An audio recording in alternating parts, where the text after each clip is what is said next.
Praise the Lord. ஒரே ஒரு வசனத்தை கூட காண்பித்து கொடுக்கிறேன். உபாகமம் 1வது அதிகாரம் 11வது வசனம். நீங்கள் இப்பொழுது இருக்கிறதை பார்க்கிலும் 1000 மடங்கு அதிகம் வாழும்படி உங்கள் பிதாக்களின் தேவனாகிய கர்த்தர் உங்களுக்கு சொல்லியபடியே உங்களை ஆசீர்வதிப்பாராக. இன்னைக்கு ஆண்டவர் நம்மளை பார்த்து தான் சொல்றாரு, மகனே மகளே, நான் உனக்கு சொன்னபடி நான் உன்னை பிளஸ் பண்ண போறேன். அதாவது நான் உன்னை ஆசீர்வதிக்க போறேன், உன் காரியங்களை உனக்காக செய்ய போறேன். நான் உனக்கு சொன்னல, நான் உனக்கு வாக்கு கொடுத்தல, அது கண்டிப்பா நிறைவேற போகுதுன்னு சொல்லி இன்னைக்கு ஆண்டவர் நம்மளை பார்த்தாங்க சொல்றாரு. அதாவது நிறைய பேருக்கு பார்த்தீங்கன்னா ஆண்டவர் சில வாக்கு கொடுத்துருப்பாரு. நான் உனக்கு இது செய்ய போறேன், நான் உனக்கு குழந்தை கொடுக்க போறேன், நான் உனக்கு படிப்புல முன்னேற்ற போறேன், நான் உனக்கு வேலை கொடுக்க போறேன், நீ ஃபாரின் போற, நீ எதிர்பார்க்கிற காரியத்தில் நீ நடக்க போகுது, உன் விசுவாசம் வீண் போகாதுன்னு சொல்லி ஆண்டவர் நிறைய வாக்குகளை பாஸ்டர்ஸ் மூலியமா, ஃப்ரெண்ட்ஸ் மூலியமா, என் மூலியமா கூட கொடுத்துருப்பார்ல, அது எல்லாமே நடக்க போகுதுன்னு சொல்லி இன்னைக்கு ஆண்டவர் உங்களை பார்த்தாங்க சொல்றாரு.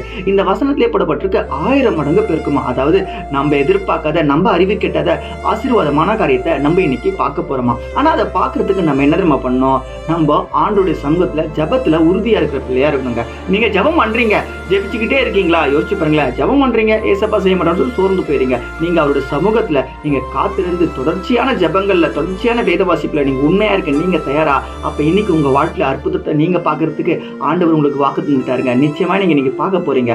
1000 மடங்கு பெருக்கத்தை நீங்க பார்க்கணும்னு ஆசைப்படுறீங்களா? அப்ப ஆண்டவருக்காக 1 மடங்காச்சு உண்மையா வாழ்ந்து பாருங்க, அற்புதங்களை பார்ப்பீங்க. விசுவாசிக்கிறீங்கன்னா அமேன் போட்டுக்கோங்க. வசனங்களுக்கு ஃபாலோ பண்ணிக்கோங்க. God bless you.